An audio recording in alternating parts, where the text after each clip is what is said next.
I grew up in church. In Las Vegas, New Mexico, there's a Methodist church. The organ reaches the ceilings. As a child, I got to tear pieces of bread and to eat at the altar.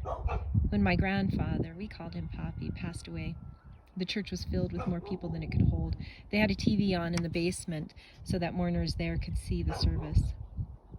Then there was Faith Chapel in Albuquerque. My grandpa was pastor there. After service, people would gather at the altar or kneelers in the pews to pray. I would go to the altar just to watch my grandpa pray. No idea what or who he was praying for, but I wonder if it wasn't for his children and grandchildren. Did he have the foresight to pray for his great-grandchildren? He has 18. Did he ever know how much we need his prayers today? Grandma and Grandpa were saved late in life. He didn't become a preacher till after I was born. While studying to teach of God's love and saving grace, his youngest daughter, my aunt, was killed. I'll never know if this is true or not, but I suspect that their faith became real because death became real. I was 6 months old and my mom fell to her knees and begged God for strength to get coffee for her parents. My family learned that sometimes God saves in ways we don't like, can't understand, don't want. I was probably saved in that church with the red carpet and the wooden beams in the sanctuary. A cross, large, was the focus of the stage where choir and pastor stood. This simple church where Grandpa preached and children ran wild was a source of stability growing up. I really don't remember the day or how old I was, young. So I grew to be a good girl, trying to do good girl things and making good girl choices. And life did a very life thing to me. Hurt, pain, betrayal opened a new reality. Being a good girl, doing good girl things, even through good girl choices, sin creeps in. And sin brings death to all it touches, always. My 20s were shaped by this experience, that the only good this world gives are thorns shaped into crowns, deceitful things. Every time I saw a beautiful crown, it would pierce my head and my heart with pain deep. The scars are still there. I would scream at God for all the injustice in my life, in this world. Does he not see? Then I learned that sometimes God saves in ways we don't like, can't understand, don't want. My salvation was based on works and piousness. My God was good, doing good things, being a good girl. My salvation was a mathematical relationship that if I do A and B, then C, a good, easy, peaceful life with no hurt or regrets follows. I had no idea of grace, the depths of forgiveness, nor the power of love and justice. This world I built up with thorny crowns and supposed good works came crashing down. When I screamed to God to save, he only gave his son, Jesus, crucified, bloodied on a cross, with men mocking and women crying. God opened my eyes to the sepulchre where only the dead go. Life comes from the womb. Death goes to the tomb. Jesus was laid in the dark where hearts are stilled, breath ceases, and the electricity of life is completely silenced. I wanted justice done to those who hurt me. I wanted recompense for what the locust ate. I wanted validation and justification, not a dead savior who spoke nice words, whose end was a grave that grips jealously all who enter it. I've been to enough funerals, no one leaves. This facade of a life I had created kept falling brick by worthless brick. God revealed that the grave that held Jesus could not keep him. Of course I believe this. This is what you have to say at the altar, and people get happy. Jesus emptied the grave to bring salvation to the sinners, to make them saints. And that is fine for my sins, because I was a good girl. But Jesus didn't vanquish my enemies and save me from their hurt, because he died for them. I didn't want that salvation. For me, yes. Over and over, yes. For them, absolutely no. Bad people don't deserve salvation, don't deserve forgiveness. Bad people deserve punishment, death. Justice is important. I don't like this salvation for my enemies. I couldn't understand why God would love bad people enough to save them with the life of his own son. I really didn't want reconciliation. Then God, in his mercy, in his hesed, gave me a lesson on justice through grace. Justice is harsh. Justice is nothing to be bandied around lightly.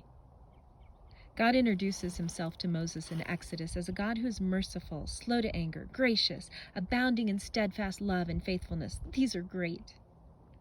But he also mentions that he will by no means clear the guilty. My egocentric worldview thought this was great, until I realized I was that guilty person.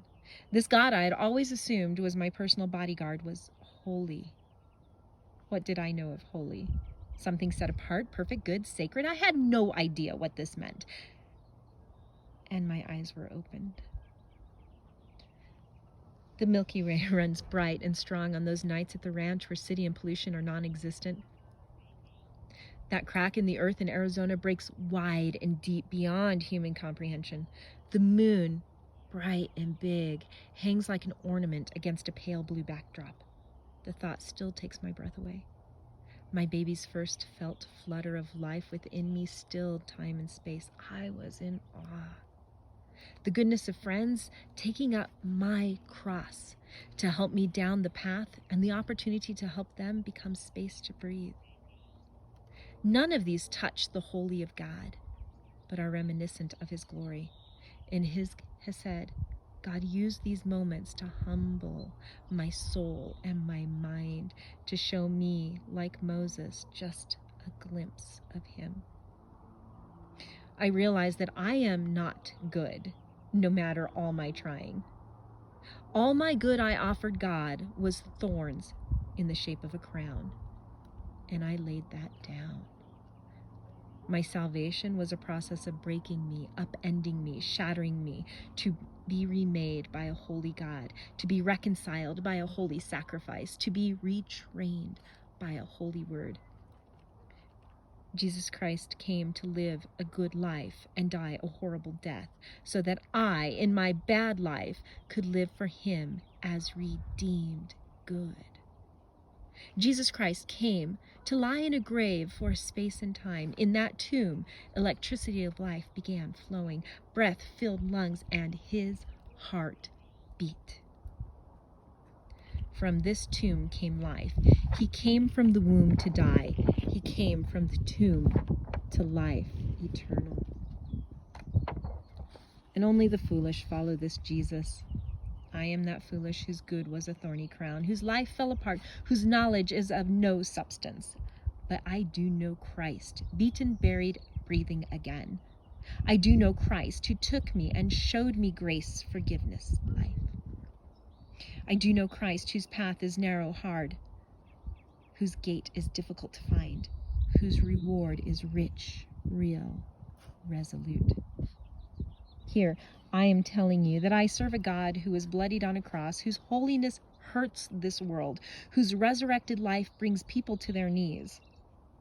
And I expect this to make you see this good God as your Savior.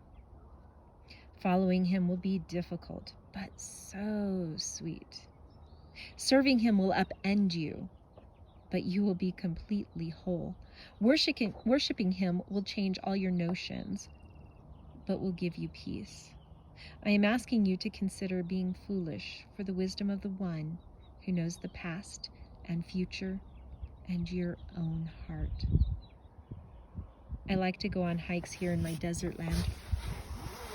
Some hikes are smooth with wide, easy paths, but these don't usually lead to exquisiteness in the land. But the hikes that lead to hidden waterfalls and beauty unimagined are the difficult, narrow paths.